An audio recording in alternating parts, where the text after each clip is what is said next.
दुनिया के ताकतवर देश जिस कमल के फूल में ढूंढ रहे हैं एक नई दुनिया, भारत के उसी कमल को कुचलने पर आमादा है कांग्रेस पार्टी। जिस कमल के फूल के खिलने से पाकिस्तान और चीन को लगता है डर, उसी कमल के फूल को मुरझाने में लगी है कांग्रेस पार्टी। जिस कमल के फूल से रूस और यूक्रेन को भी बंध रही है उम्मीद, उसी कमल के फूल से नफरत करने लगी है कांग्रेस पार्टी। जिस कमल के फूल को जवाहरलाल नेहरू ने बनाया राष्ट्रीय फूल, उसी कमल के फूल से चिढ़ने लगी है सोनिया और राहुल की कांग्रेस पार्टी। और यही वजह है कि कांग्रेस की इस हरकत से देश के बड़े बड़े पत्रकारों को भी परेशानी होने लगी है। वो खुलकर इसका इजहार करने लगे हैं कि आखिर क्यों कमल के फूल में कांग्रेस पार्टी को भारत का राष्ट्रीय फूल दिखने की बजाय भारतीय जनता पार्टी का चुनाव चिन्ह नजर आ रहा है। और आज के इस वीडियो में मैं ये दिखाऊंगा कि कैसे कमल के फूल के जरिए विपक्ष भारत को बदनाम करने में जुटा है, वहीं पूरी दुनिया इसी कमल फूल के जरिए प्रधानमंत्री मोदी का महामानव अवतार देख रही है।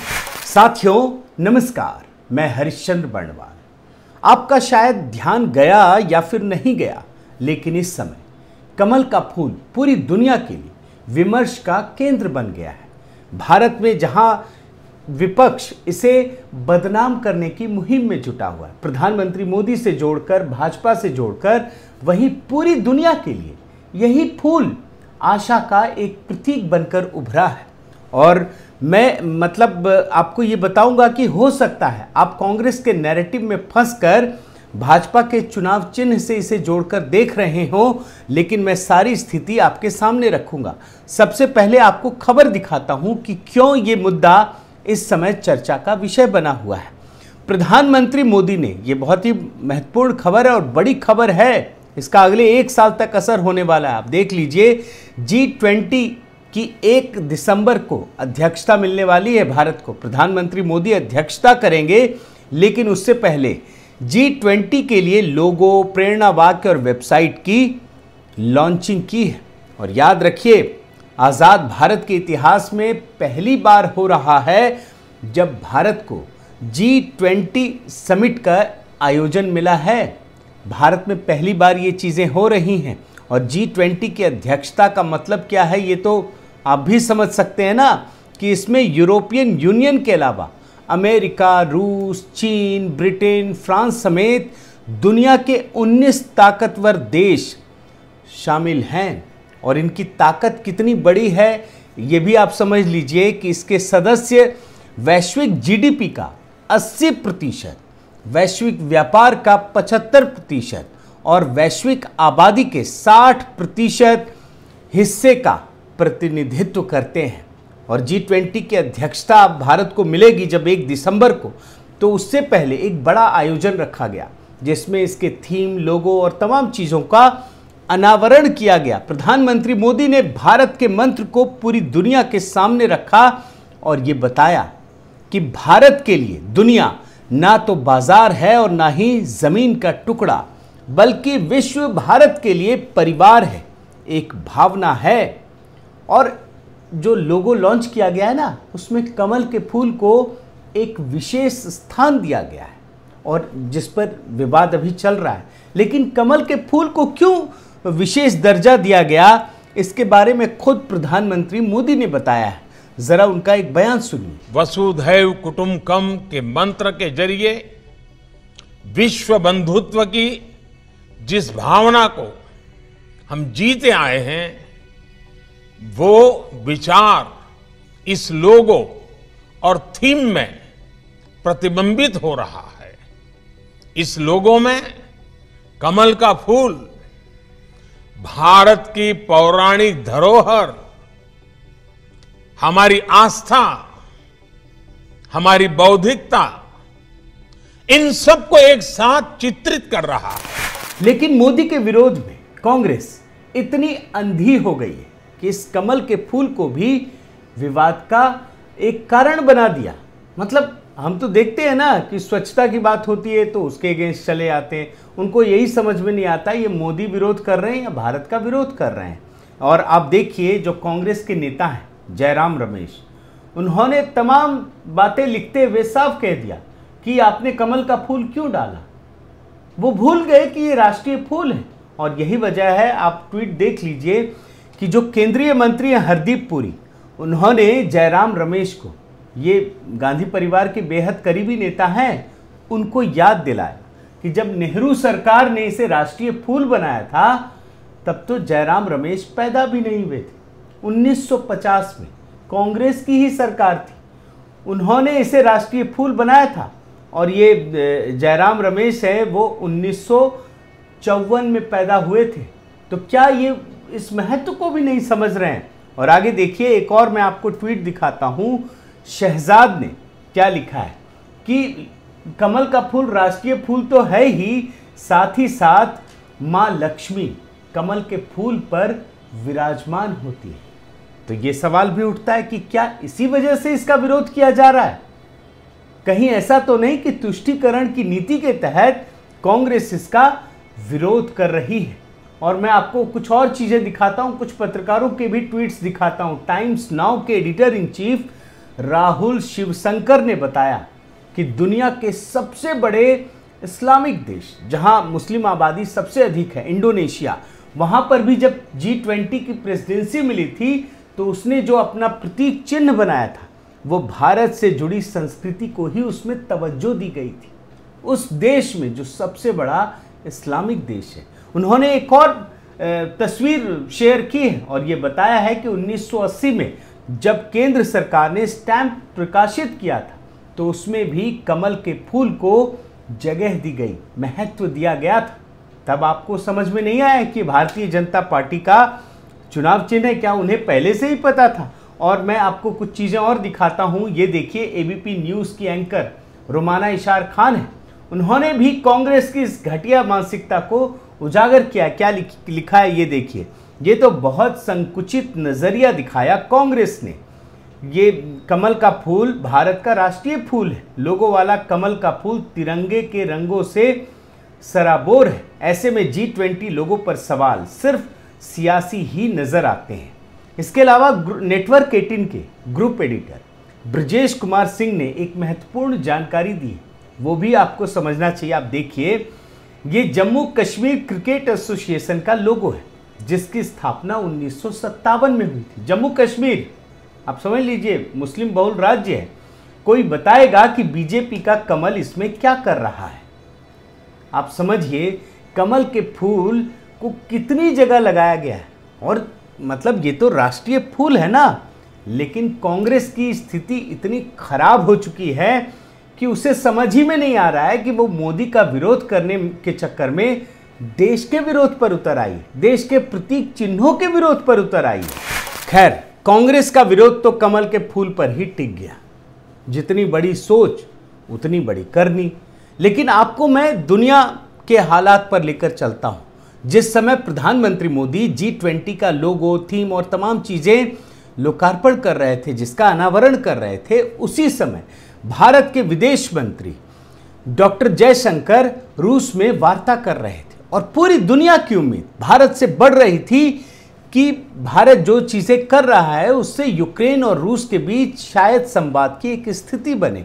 और आप देखिए, विश्व के तमाम बड़े समाचार पत्र, एक मैं आपको उदाहरण के तौर पर अमेरिका का न्यूयॉर्क टाइम्स दिखाता हूं। आप ये आर्टिकल देखिए, could India help broker peace in Ukraine? India has good relations with both Russia and the West and seeks a more muscular role in geopolitics. The biggest obstacle is that Ukrainians and Russians don't want to talk.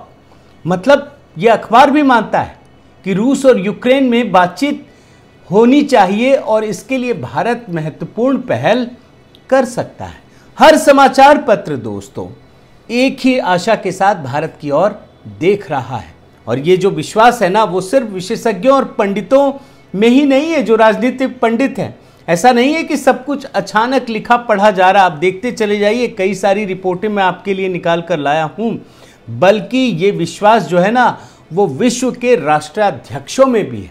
अब मैं आपको एक उदाहरण देता हूं, ज्वलंत उदाहरण है, ऐसा इतिहास में कभी देखने को नहीं मिलेगा।